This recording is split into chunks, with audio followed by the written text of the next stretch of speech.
बिस्मिल्लाहिर्रहमानिर्रहीम प्रोग्राम ਤੁਹਾਡੀ ਗੱਲ ਦੇ ਨਾਲ ਮੈਂ ਜਹਾਂਗੀਰ ਮਿਨਾਸ ਤੇ ਅੱਜ ਜਨਾਬ ਤੁਹਾਨੂੰ ਦੱਸੀਏ ਕਿ ਇੱਕ ਕਰਪਸ਼ਨ ਦੀਆਂ ਕਹਾਣੀਆਂ ਤੇ ਪਾਕਿਸਤਾਨ ਵਿੱਚ ਰੋਜ਼ ਜਨਾਬ ਸਾਹਮਣੇ ਆ ਰਹੀਆਂ ਨੇ ਲੇਕਿਨ ਜਿਹੜੀ ਕਹਾਣੀ ਤਰੀਕੇ ਇਨਸਾਫ ਦੇ ਦੌਰ ਵਿੱਚ ਫਰਕ ਗੋਗੀ ਦੀ ਸਾਹਮਣੇ ਆਈ ਹੈ ਉਹ ਤੇ ਬਿਲਕੁਲ ਰਾਤੋਂ ਰਾਤ ਜਨਾਬ ਅਰਬਾਂ ਕਰੋੜਾਂ ਨਹੀਂ ਅਰਬਾਂ ਰੁਪਏ ਦੇ ਉਹਦੇ ਅਸਾਸੇ ਬਣ ਗਏ ਰਾਤੋਂ ਰਾਤ। ਇੱਕ ਤਾਂ ਤੁਹਾਨੂੰ ਪਤਾ ਹੈ ਕਿ ਫਰਕ ਗੋਗੀ ਬੁਸ਼ਰਾ ਬੀਬੀ ਦੀ ਫਰੰਟਮੈਨ ਸੀ। ਪੰਜਾਬ ਦੇ ਵਿੱਚ ਜਿੱਤੀ ਬਿਊਰੋਕ੍ਰੇਸੀ ਲੱਗੀ ਜਿੱਥੇ ਤੁਹਾਨੂੰ ਪਤਾ 6 ਆਈਜੀ ਚੇਂਜ ਹੋਏ, ਚੀਫ ਸੈਕਟਰੀ ਚੇਂਜ ਹੋਏ। ਹਾਲਾਂਕਿ ਇਹ ਤਾਂ ਪੜ੍ਹੇ ਲਿਖੇ ਲੋਕ ਹੁੰਦੇ CSB ਅਫਸਰ ਸਨ ਲੇਕਿਨ ਇਹਨਾਂ ਦਾ ਰੇਟ ਵੀ ਤੈਅ ਸੀ।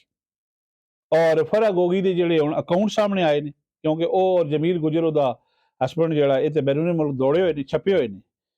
ਇਹ ਜਨਾਬ ਅਸਾਸੇ 2017 ਤੋਂ ਬਾਅਦ ਲੈ ਕੇ 2020 ਤੱਕ 3 ਸਾਲਾਂ 420 ਗੁਣਾ बढ़ ਗਏ ਔਰ 400 ਤੇ 20 ਮਿਲੀਅਨ ਜਿਹੜਾ ਹੈ ਨਾ ਇਹਨਾਂ ਦੇ ਇਜ਼ਾਫਾ ਵੀ ਹੋਇਆ ਹੈ ਜਿਹੜੇ ਬਾਕੀ ਬੈਂਕਾਂ ਦੇ ਵਿੱਚ ਪੈਸੇ ਸਨ।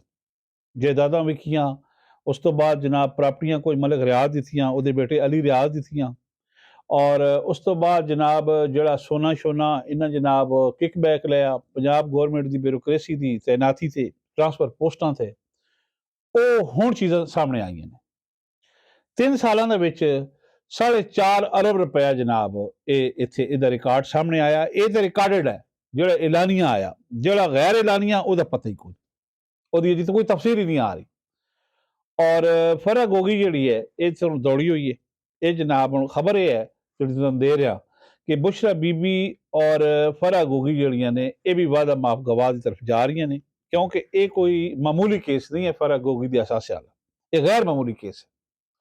देखो ना जमीना भी उस बनाइया, सोने दी अंगूठियां, हीरे दी अंगूठियां। मलक रियाज की बेटी की अपनी वीडियो लीक हो गई, उसके जी हीरे की अंगूठी मांग रही है, मलक रियाज क्या दे दो, वो तो तुम पता मैं तो फाइल में पहिए ला देना, पहिए लाने दो मास्टर है। उसके जी एक हीरे की अंगूठी दे के अगर असी 190 मिलियन पाउंड का सौदा मार रहे हैं, ये कोई मुश्किल नहीं, कोई बड़ा घाटे का सौदा नहीं।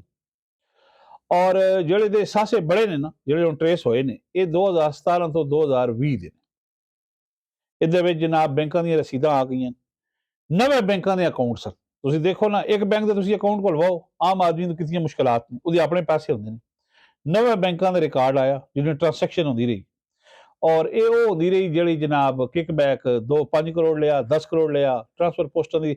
ਇਹ ਤਾਂ ਸਿਰਫ ਮੈਂ ਤੁਹਾਨੂੰ IG ਦਾ ਤੇ ਚੀਫ ਸੈਕਟਰੀ ਦਾ ਦੱਸਿਆ ਨਾ, ਪੂਰਾ ਸੂਬਾ ਸੀ ਨਾ ਕੋਲ, ਪੂਰੇ ਸੂਬੇ ਦੀ ਜਨਾਬ ਬਿਊਰੋਕ੍ਰੇਸੀ ਚੇਂਜ ਹੁੰਦੀ ਰਹੀ। ਕੋਈ ਉਸ ਵਕਤ ਤਾਂ ਇਹ ਕੋਈ ਸੂਬਾ ਇਹ ਚਲੇ ਹੀ ਨਹੀਂ ਕਿਉਂਕਿ ਹਰ ਬੰਦੇ ਪਤਾ ਸੀ ਮੈਂ ਇੱਥੇ ਟ੍ਰਾਂਸਫਰ ਵੀਜ਼ੇ ਤੇ ਆਇਆ ਪੈਸੇ ਦੇ ਕੇ। ਮੇਰੀ ਮਿਆਦ ਉਹਨਾਂ ਕਿਹਾ ਜੀ ਆਪਣੇ 2-4 ਮਹੀਨੇ ਨੂੰ ਪੈਸੇ ਕਮਾ ਪੂਰੇ ਕਰ, ਅਸੀਂ ਨਵਾਂ ਬੰਦਾ ਲਾ ਦਿਆਂਗੇ। ਇਹ ਜ਼ੁਲਮ ਪਿਆ ਰਿਹਾ। ਬੁਜ਼ਦਾਰ ਜਿਹੜਾ ਉਹ ਆਪਣੀਆਂ ਬੱਕਰੀਆਂ ਚੁਗਾ ਕੇ ਉੱਥੋਂ ਆਇਆ ਸੀ ਜਨੂਬੀ ਪੰਜਾਬ ਚੋਂ, ਉਹ ਆਪਣਾ ਇਮਰਾਨ ਖਾਨ ਅਗਰ ਹੁੰਦਾ ਰਿਹਾ ਮੇਰੇ ਘਰ ਬਿਜਲੀ ਕੋ ਨਹੀਂ, ਮੇਰੇ ਘਰ ਬਿਜਲੀ ਕੋ ਨਹੀਂ। ਜਿਹੜੇ ਤੋਂ ਗਿਆ ਪੂਰੇ ਸੋਲਰ ਸਿਸਟਮਾਂ ਦਾ ਉਸਦੇ ਪੈਸੇ ਪੂਰੇ ਜਨਾਬ ਸ਼ਹਿਰਾਂ ਦੇ ਜਿਹੜੇ ਸੋਲਰ ਸਿਸਟਮ ਲੱਗੇ ਹੁੰਦੇ ਇਤਨੇ ਪੈਸੇ ਲੈ ਗਿਆ ਔਰ ਗੁੱਗੂ ਜੇ ਆਦਮੀ ਸੀ ਜਨਾਬ ਉਹ ਕੱਢ ਗਿਆ। ਬੁਸ਼ਰਾ ਬੀਬੀ ਚੂੰਕਿ ਸੁਲਤਾਨ ਲਾਇਆ ਸੀ ਕਿ ਫਰਾ ਗੋਗੀ ਦੇ ਜ਼ਰੀਏ ਬੁਸ਼ਰਾ ਬੀਬੀ ਰਾਤ ਦੁਗਣੀ ਦਿਨ ਦੁਗਣੀ ਰਾਤ ਚੁਗਣੀ ਤਰੱਕੀ ਕਰ ਰਹੀ ਸੀ। ਕਿਕ ਬੈਕ ਕਮਿਸ਼ਨ ਹਰ ਬੰਦੇ ਕੋਲੋਂ ਜਨਾਬ ਉਹਨੇ ਰਜਿਸਟਰ ਰੱਖਿਆ ਸੀ, ਆਓ ਜੀ ਪੈਸੇ ਲਿਆਓ। ਸੂਈ ਪੈਨਸ਼ਨ ਨਾਲ ਲਿਖਦੀ ਸੀ, ਅਗਰ ਪੈਂਡਿੰਗ ਹੁੰਦੇ ਤੇ ਨੀਲੀ ਪੈਨਸ਼ਨ ਨਾਲ ਲਿਖਦੀ ਸੀ, ਅਗਰ ਪੈਂਡਿੰਗ ਹੁੰਦੇ ਤਾਂ ਸੂਈ ਪੈਨਸ਼ਨ ਨਾਲ ਲਿਖਦੀ ਸੀ। ਹੁਣ ਇਤਨਾ ਬੜਾ ਕੇਸ ਹੈ ਕਿ ਫਰਾ ਗੋਗੀ ਐਸਨ ਜਮੀਲ ਗੁਜਰ ਦਾ ਬਚਣਾ ਤਾਂ ਬਹੁਤ ਹੀ ਮੁਸ਼ਕਲ ਹੈ। ਕਿਸੇ ਸੂਰਤ ਬਚਣ ਦੇ ਪਾਕਿਸਤਾਨ ਤੋਂ ਕੋਈ ਉਹਨਾਂ ਦੇ ਜਿਹੜੇ ਪਿੱਛੇ ਹਰ ਚੀਜ਼ ਜ਼ਬਤ ਹੋਣੀ। ਲਿਹਾਜ਼ਾ ਇਹ ਜਨਾਬ ਬੁਸ਼ਰਾ ਬੀਬੀ ਨੂੰ ਵੀ ਪਤਾ ਲੱਗ ਗਿਆ ਕਿ ਮੇਰੀ ਸਾਰੀ ਕਰਪਸ਼ਨ ਸਾਹਮਣੇ ਆ ਗਈ, ਜੋ ਮੇਰਾ ਰੂਹਾਨੀ ਸਿਸਟਮ ਸੀ ਜੈਲੀ ਉਹ ਸਾਹਮਣੇ ਆ ਗਿਆ ਔਰ ਫਰਾ ਗੋਗੀ ਦਾ ਵੀ ਸਾਹਮਣੇ ਆ ਗਿਆ। ਇਹ ਅਕਾਊਂਟ ਸਾਰੇ ਬੋਲ ਕੇ ਦੱਸ ਰਹੇ।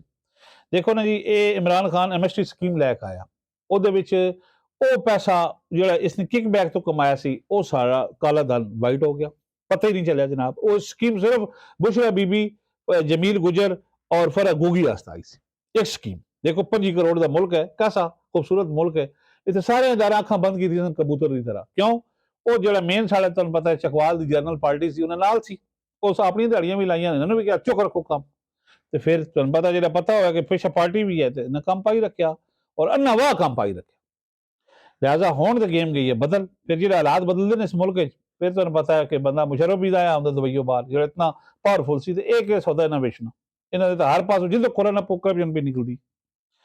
लिहाजा हम ये फरा गोगी के जनाब जो निकले ने अली रियाज की भी निकल आई 240 कनाल राजी दी थी बैरियन कलेब और ये ट्रांसफर जी हुई है यदा कोई FBR को रिकॉर्ड को नहीं, कोई दस्तावेजात ही कोई उत्थे जनाब रिटर्न का सबूत ही कोई इतनी नहीं पई। फिर लोगों तुम कहते हो टैक्स दो, जो बंदा तनख्वाह ला मैं तनख्वाहदार आदमी मैं टैक्स दे रहा फर्क होगी, अरबों रुपए कमा गई, कोई टैक्स नहीं। क्यों? पिछे जनाब इमरान खान थी, पिछे जनाब एक और जनरल बैठा सी। लिहाजा ए जनाब वादा माफ गवाह बदल गए हैं। हुण जनाब दिन बदल गए ना, कहते ना एको जी नहीं रही, सदो एको जी नहीं रही, सदो बादशाही तो अल्लाह दी। दिन बदल गए, हालात बदल गए, वो वक्त नहीं रहे, वो गल्लां नहीं रही। हुण जनाब दोए आ रही ने, फरा भी ते ओदी जनाब पीरनी भी। ये ना आके जरा दसना कि ए जनाब बाकी पैसे ने, क्योंकि कुछ तो बरामद हो गए, मैं तुहानूं दस्सिया 4.5 अरब हो गए, कुछ होर अरबां रुपए की प्रॉपर्टी है जी अनडिक्लेयर है, वो अलग है, जेडे सोने शोने छपाए ने वो अलग है, जेडे पाउंडां च है वो अलग है। उत्थे अमरीका बरतानिया में जैली कंपनियां बनाकर उत्थे फर्क होगी, मेडिकल डॉक्टर बनी रही। देखो होम्यो डॉक्टर इतने पाकिस्तान ही नहीं चलता, उत्थे पता नहीं कि डॉक्टर बन गई है, कोई घुटना छुटने वाली डॉक्टर बन गई, जी मसाज वाली होंगी, वो अलग है। एक शोर कंपनी पकड़ी गई है, वो पेमेंट जी हुई है वो अलग है। ये जनाब रात दुगनी अद्धी पीए ते कुत्ती चटे, आटा क्यों ना घटे, इस मुल्क नाल हिसाब होया। ये पीरनी ते इहदी फर्क होगी फ्रेंड मैंने कर गई ने। ए जनाब तुहाडे नाल गलबात करनी सी। साढ़े चैनल M2M नूं सबसक्राइब भी कर दो, मुहब्बत फरमाओ ते इहनूं जनाब शेयर भी कर दो। मैनूं दिओ इजाजत, अल्लाह हाफ़िज़ नासर।